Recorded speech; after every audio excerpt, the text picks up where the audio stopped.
Martha एक साहसी और खोजी लड़की थी जिसे नई नई चीजों के बारे में खोज करना बहुत ही पसंद था। वो अपने दादाजी और दादी के साथ एक आइलैंड पर रहती थी। एक दिन जब वो जंगल में घूम रही थी, तभी अचानक उसे एक अजीब सा पोर्टल दिखाई दिया।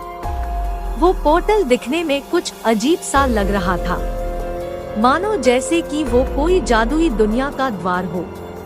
मार्था को नहीं पता था कि उस पोर्टल के दूसरी तरफ एक अज्ञात दुनिया उसका इंतजार कर रही है, जो कि अनेकों रहस्यों और अद्भुत जीवों से भरी हुई थी। मार्था को इस दुनिया की ओर खिंचाव महसूस हुआ और उसने पोर्टल के माध्यम से प्रवेश करने का फैसला किया। जैसे ही मार्था ने दूसरी दुनिया में प्रवेश किया, उसे अजीबोगरीब जीवों ने घेर लिया।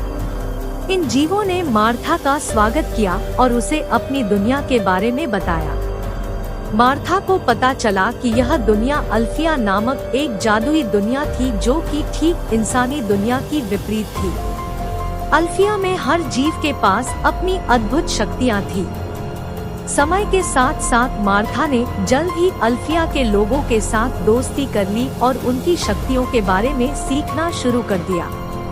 मार्था अल्फिया के जीवों के साथ बहुत ही खुश थी, लेकिन शायद उसे नहीं पता था कि अल्फिया पर एक दुष्ट जादूगर डार्क लॉर्ड का शासन था। वैसे देखा जाए तो अल्फिया के सारे जीव डार्क लॉर्ड के गुलाम थे, क्योंकि दुष्ट जादूगर डार्क लॉर्ड बहुत ही शक्तिशाली और निर्दयी था। इसलिए उसने अल्फिया के लोगों को गुलाम बना लिया था और धीरे धीरे उनकी शक्तियों को चुराकर वो और भी शक्तिशाली हो गया था। जब मार्था को इन सब का पता चला, तो उसने फैसला किया कि वो अल्फिया के जीवों को मुक्त करवाने के लिए डार्क लॉर्ड के खिलाफ जाएगी और उसे हराकर अल्फिया के लोगों को उसके चंगुल से आजाद कर देगी। धीरे धीरे अल्फिया के सारे जीव मार्था को पसंद करने लगे थे और मार्था भी उन जीवों के साथ बहुत खुश थी। मार्था अल्फिया के जीवों को मुक्त करवाना चाहती थी और अपने घर वापस लौटना भी चाहती थी, लेकिन वो परेशान थी ये सोचकर कि आखिर वो उन जीवों को दुष्ट जादूगर डार्क लॉर्ड की गुलामी से कैसे आजाद करवाएगी, क्योंकि मार्था जान चुकी थी कि वो जादूगर इस जादुई दुनिया का सबसे शक्तिशाली जीव बन चुका है। इसलिए उसको हराना उसके लिए बहुत ही कठिन होगा। मार्था बहुत ही गंभीर सोच में डूबी हुई थी। तभी अचानक उसके पास एक बड़ा सा पक्षी आया, जिसकी आत्मा उस जादूगर की गुलाम थी। उसने मार्था को बताया कि ये जादुई दुनिया पहले ऐसी नहीं थी।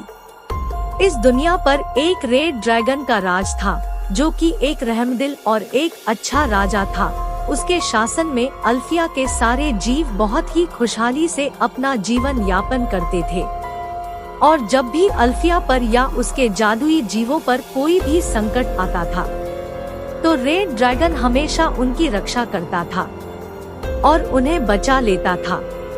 पर एक दिन अचानक एक शैतान जादूगर ने एक जादुई पोर्टल की मदद से इस दुनिया में प्रवेश किया और धोखे से रेड ड्रैगन की आत्मा को कैद करके इस दुनिया को अपना गुलाम बना लिया। इस कहानी का अगला भाग देखने के लिए इस वीडियो को लाइक करें और कमेंट सेक्शन में हमें बताएं कि आपको ये वीडियो कैसा लगा और हम इसका अगला भाग जल्द से जल्द लाने का प्रयास करेंगे।